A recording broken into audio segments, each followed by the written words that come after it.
Hello दोस्तों, स्वागत है आप सभी का हमारे YouTube चैनल एपिल्स क्लासेज में। तो कैसे हैं आप सभी? आप सभी वीडियो देखिए, मैं आती हूँ फिर लौट कर।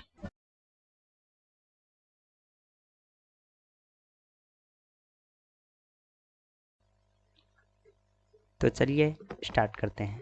हमारा क्वेश्चन है, स्वप्नों के अध्ययन को क्या कहते हैं?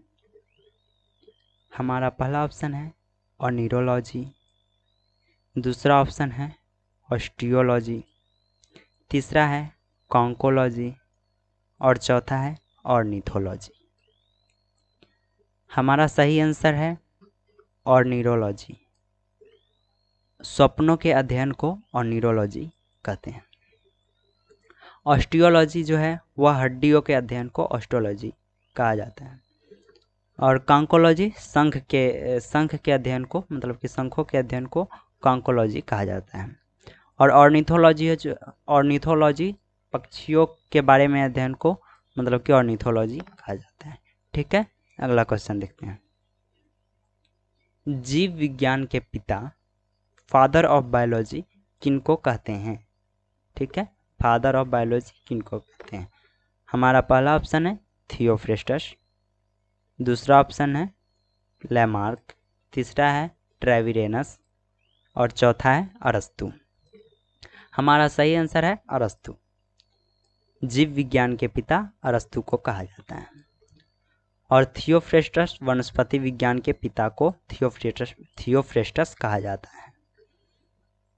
लैमार्क और ट्रेविरेनस जो है वह जीव विज्ञान के, मतलब कि जीव विज्ञान शब्द का प्रयोग सबसे पहले करने वाले व्यक्ति थे, जिन्होंने मतलब कि जीव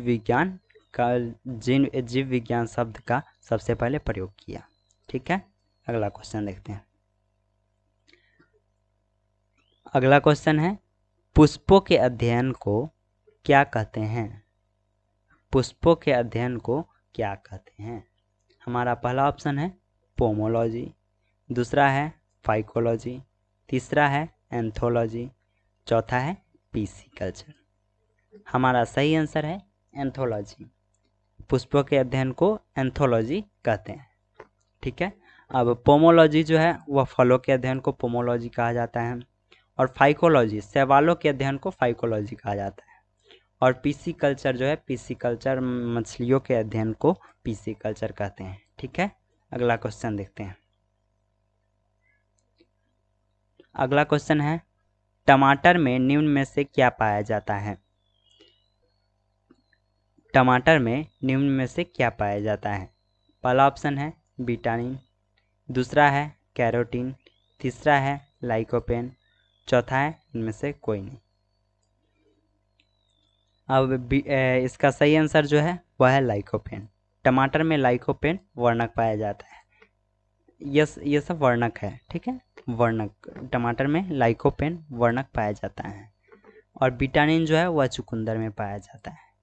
और कैरोटीन जो है वह गाजर में पाया जाता है। ठीक है, अगला क्वेश्चन देखते हैं। मटर में कितने गुणसूत्र पाए जाते हैं? मटर में 14 गुणसूत्र पाए जाते हैं। ठीक है, मटर में 14 गुणसूत्र पाए जाते हैं। कवक में, हमारा अगला क्वेश्चन है, कवक में कोशिका भित्ति बनी होती है। कवक में कोशिका भित्ति बनी होती है। पहला ऑप्शन है सेलुलोज, दूसरा ऑप्शन है प्रोटीन, तीसरा ऑप्शन है काइटिन और चौथा है इनमें से कोई नहीं। हमारा सही आंसर है काइटिन। कवक में कोशिका भित्ति जो होती है वह काइटिन की बनी होती है।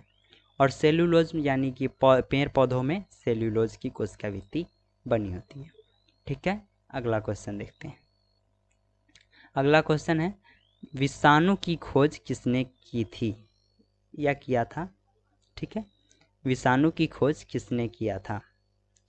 हमारा पहला ऑप्शन है ल्यूवेनहॉक, दूसरा है विर्चाउ, तीसरा है इवानोविस्की और चौथा है इनमें से कोई नहीं।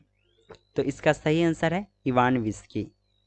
इवानोविस्की जो है वह विषाणु की खोज की थी या किया था। ठीक है, और लीवेनहॉक जो है वह जीवाणु का खोज किया था।